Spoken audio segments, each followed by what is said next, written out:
So we are continuing along with our discussion of the parasha, and we're up to chapter 33, verse 19. The verse says, we're discussing Yisachar and Zevulun, and we just learned that there's something called the Yisachar and Zevulun partnership. And according to this partnership, whatever Yisachar would study, and Zevulun would support them in their Torah study. We had a similar situation today, where I don't want to go into the details. Ask me about it in a year from now when it's not fresh enough in everybody's minds, and I'll tell you the story. Mark it on your calendars to ask me a year from now. Okay, so now verse 19 says, Amim Har Yikro, the people will call themselves to the mountain. Sham Yizbechu Zivchei Tzedek. There they will slaughter offerings of righteousness. Kishefa Yamim Yinaku, because they will suckle the bounty of the sea. Usefune Timunecho, and the concealed treasures of the sand. Now, what does this even mean? The people will call themselves to the mountain, and there they will slaughter righteous offerings because they will suckle the bounty of the sea and the concealed treasures of the sand. What does that even mean? Let's see what Rashi says. Amim, the people shall shiftei Israel, the people from the tribes of Israel, will go to the mountains, and there they will slaughter Har Yikro. Rashi says, will call themselves to the mountains. Which mountain? The people gather at Mount Moriah. Every gathering will be through a calling. Sham Yizbechu Bar Golim. There they will slaughter Bar Golim on the festivals. Zivchei Tzedek. They're going to slaughter on the festivals. Kishefa Yamim Yinaku. Because they will suckle the bounty of the sea. What is this a reference to? Yisachar and Zevulun will suckle. V'yelam Panai, and then the Yisachar and Zevulun will suckle from the bounty of the sea, and the men of Yisachar will have free time last soak b'Torah. Because Zevulun is supporting Yisachar, then the people from Yisachar will be able to study Torah.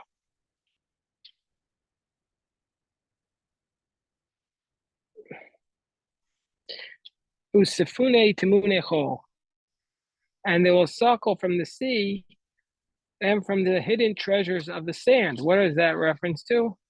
Kisoi Timunecho, those things which are covered from the sand. What are those things? Tarit, this refers to tuna fish. The chilazon, and the snail, from which the chelas comes. Uzechuches levan, and the white glass. Hayotzim min hayam, which come out from the sea, uminachol, and from the sand. This was all in the portion of Zevulun. Zevulun had the tuna, the white glass, and the chilazon. As it states in Tractate Megillah, Zevulun am cheref nafsho lamut. Zevulun is a people who has cast its soul loose to die. Mishum de Naphtali, amro memei sada, because Naphtali is at the heights of the field. And what does this verse mean? Hayam mitraim Zevulun al chalko, achina tata sadotu kramim v'chulei. Zevulun was complaining about his portion, saying, to my brother Naphtali, you gave a lot, fields and vineyards. So God says to Zevulun, don't worry, I gave you white glass, the chilazon, and the tuna fish. So tuna fish comes from Zevulun. Usefune, what does that mean? Rashi says it means kisoy, covering. alternative explanation of this whole verse. So the first one, Rashi says that this is a reference to the people of Zevulun coming to Mount Sinai to make their sacrifices and how they're being blessed with wealth.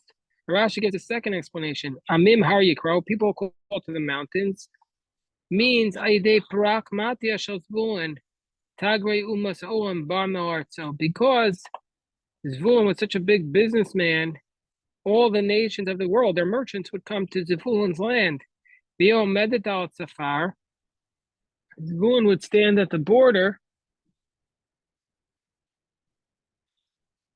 V'hem Omrim, and they would say, Hoven, it's the Arnu Khan. They would say, since we have gone to the trouble of traveling this far, let's go all the way to Jerusalem.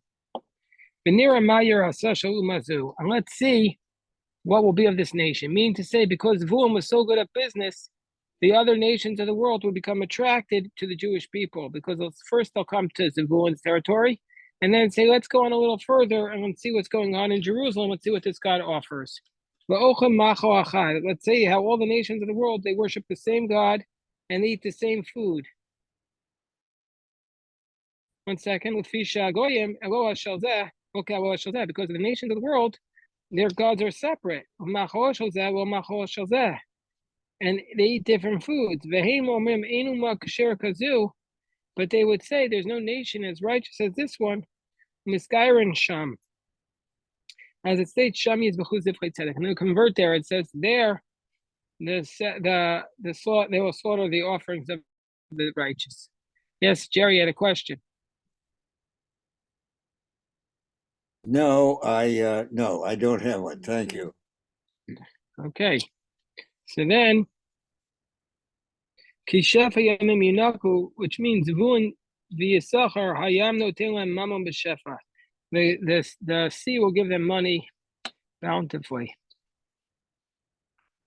Okay, so that's that verse about Issachar and Zebulun. Two explanations. Either they all go to Mount Moriah, or it's possible they all go to see all the nations of the world come to Zebulun, and then from there they went to Jerusalem. So now the next verse states, well, God Amar, this is the blessing that Moshe gives to God, the tribe of God. Yes, Jerry. Yes. Was Zevulun one of the coastal tribes? Coastal yeah, Zevulun was on the it was on the coast. It was on the coast. Yeah.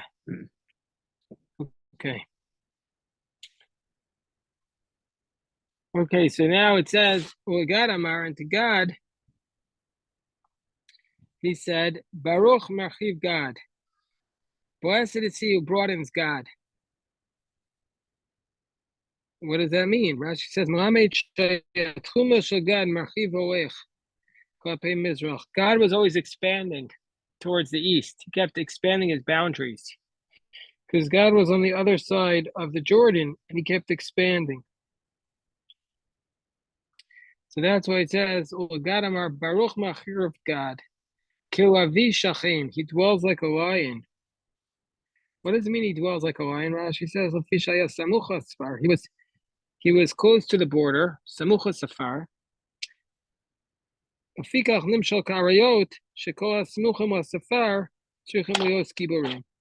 he was close to the border, Rashi says, he's compared to a lion. Because whoever is near the border has to be mighty, has to be strong. That's why he's near the border. Say he's a mighty warrior. That's what Rashi is telling us.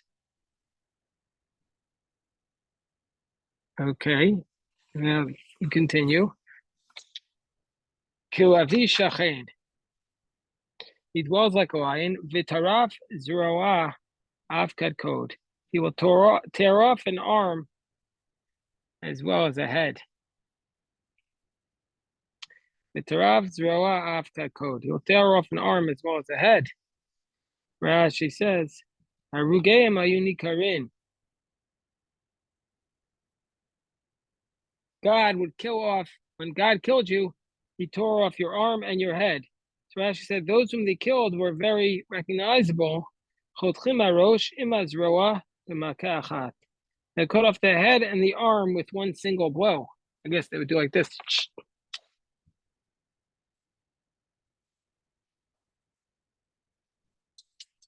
Yes, it must have done this with by a single blow. Okay, then Rashi tells us,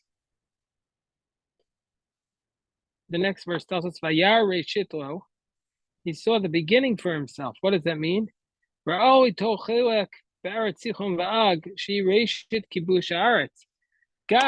decided to take his portion in the territory of Sichon and Og, which was the beginning of the conquering. He didn't wait till they crossed over into the Jordan. He took his territory on the other side of the Jordan. Kisham Chalkat Mechokek Safun, because there is the hidden plot of the lawgiver. What's that a reference to? Rashi says, Ki Adaf Reinu Asher Sham Benachalato Chalkat Tzedek Vurat Mechokek Vu Moshe. Why did God want that territory? Because he knew that's where Moshe was going to be buried, and Moshe was called the Mechokek. So he wanted to have the territory where Moshe was buried. Safun, it was hidden. We call Bria, it says, the portion of the burial spot of Moshe was hidden from every burial spot because it says nobody knows his burial spot. So if anybody tells you they found Moshe's burial spot, you need to not trust them. We know where Aaron's burial spot is. They visited today in the mountains, and it's a mountain in Jordan. We know where Aaron's burial spot is. People visited today. It's a mountain in Jordan. But Moshe's burial spot is unknown. If anybody tells you it, don't believe it. Vayete Rashi Am. Vayete Rashi Am. And God came, Rashi Am, at the heads of the people. What does that mean? They were the vanguard. They were walking out as the vanguard. The kibush aretz, they would go first. They were the ones to conquer the territory for everybody else. The fishayu giburim, they were mighty, as it states. You shall cross as the vanguard before your brothers. Rashi then says, Tzidkat vayete Rashayam, Tzidkat Hashem asa mishpatav in Israel. The righteousness of God he did, and his judgments with Israel. What does that mean? Rashi tells us, Tzidkat Hashem asa she'ha'aminu divrayim v'shamu avtachtam avorti yardin. Mean to say, they made a promise to Moshe that they are going to cross over the Jordan and until it's conquered and divided, and they kept their promise. So that's what it means. Tzidkat Hashem asa. They kept their promise. Alternatively, Vayete Rashayam Tzidkat Hashem asa Moshe Amor. Rashi gives an alternative explanation that when it says Vayete Rashayam, he came at the heads of the people, and he did the righteousness of God. This is a reference to Moses. And that means, why did God want the territory of Moshe? The territory of Moshe was buried because it says that he came at the heads of the people. Interesting that this portion is very, very short, and we've been spending a lot of time at Rashi, and we're still not done. Now, next verse, Dan Amar. This is the tribe of Dan, and about Dan we say, Gur Aryeh Yizanek min Bashan. Dan is a lion cub springing from the Bashan. What does that mean? Dan is a lion cub springing from the Bashan. What does that mean? Let's see what Rashi says. Yes, Jerry, you had a question. Yes. Is there any connection of this poem with Jacob's dying blessings to his 12 sons? Now, Rashi said that there was a connection. Rashi said at the beginning that there was a relationship between the brachot Yeah, I wasn't. I was not. I did not attend that No, session. yeah, but I'm trying to remember what exactly he said was the relationship. Well, let's see.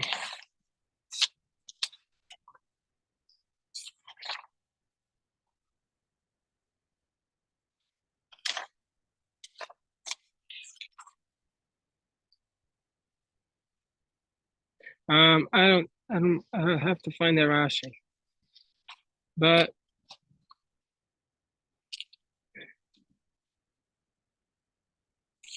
we have to find that Rashi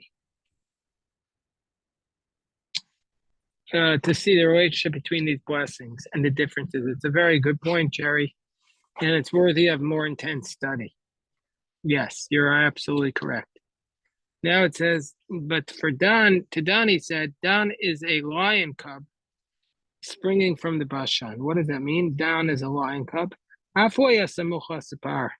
also was next to the border, and therefore he was called Moshaloba Arayot. He's compared to the lions.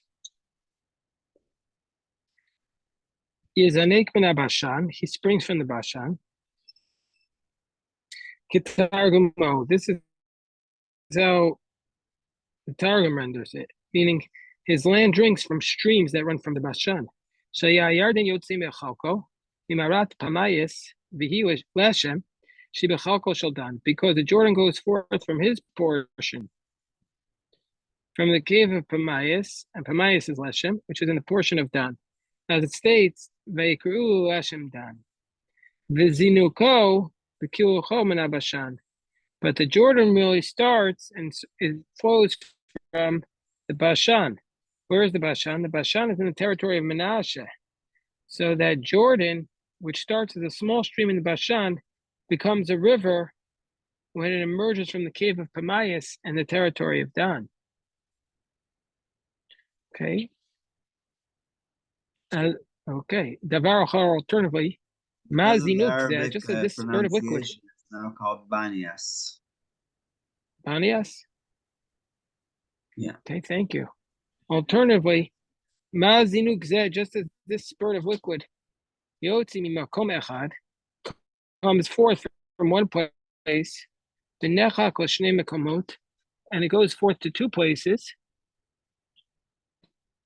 Tach shivto shel Dan, so to the tribe of Dan, natchu chelak b'shnei mekomos, took a portion in two places. So just like this spurt of liquid comes forth from one place, i.e.,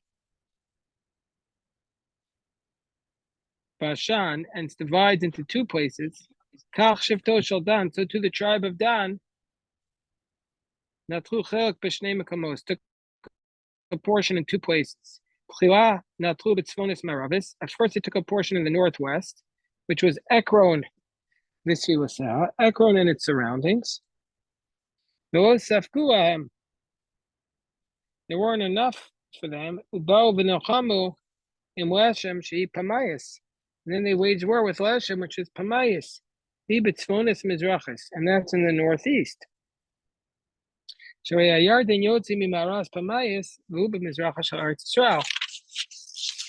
But it comes from the north to the south, the Kalabik Yam HaMelech, and it ends at the northern edge. And it ends at the Yam HaMelech. And all this is explicit in the book of Joshua, as it says, "Vayitzei gvul b'nei Dan mehem, vayalu b'nei Dan vayochamul Leshem." That's a gvul mikol osa ruach shehitchil and chobo. That's all. Rashi is based upon the description in the book of Joshua. Yes, Jerry had a question. Rashi, this geography lesson here in Rashi,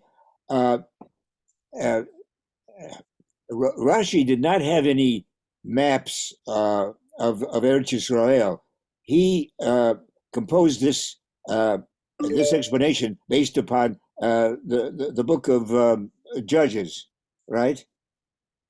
Well, we're studying the book of Joshua. and Joshua. judges. Sorry, Joshua. But here he's citing Joshua. But there were maps of the Middle East, but I don't know if they were accurate. And I don't know if Rashi had them, but there were maps. But they were probably not the most accurate. I'm sorry. This description of Rashi, is this? Has anybody checked out these sources of the River Jordan? The answer is I don't know. I'm not sure. I'm sure people have, but I don't know the research on it. Like I said before, Banias is now a natural resource in the modern state of Israel, and there's 2 or 3 sources of the Jordan River. So some of it comes from the snow of the Hermon, some of it comes from these other rivers, and as far as I know, it is accurate. Yeah, speaking of which, speaking of Jordan, you want to know today that there was an Israeli delegation to Saudi Arabia, and they lifted up a Torah scroll and they held a prayer service there in Saudi Arabia. So I think our trip was a trendsetter.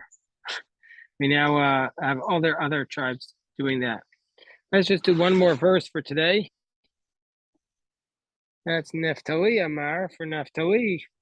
Of Naphtali, Moshe said, Naphtali Sivaratzon. Naphtali is fulfilled of desire. Umalei Berkas Hashem. He's filled with the blessings of God. Hold on. He's filled with the blessings of God. Yam v'darom Yerusha.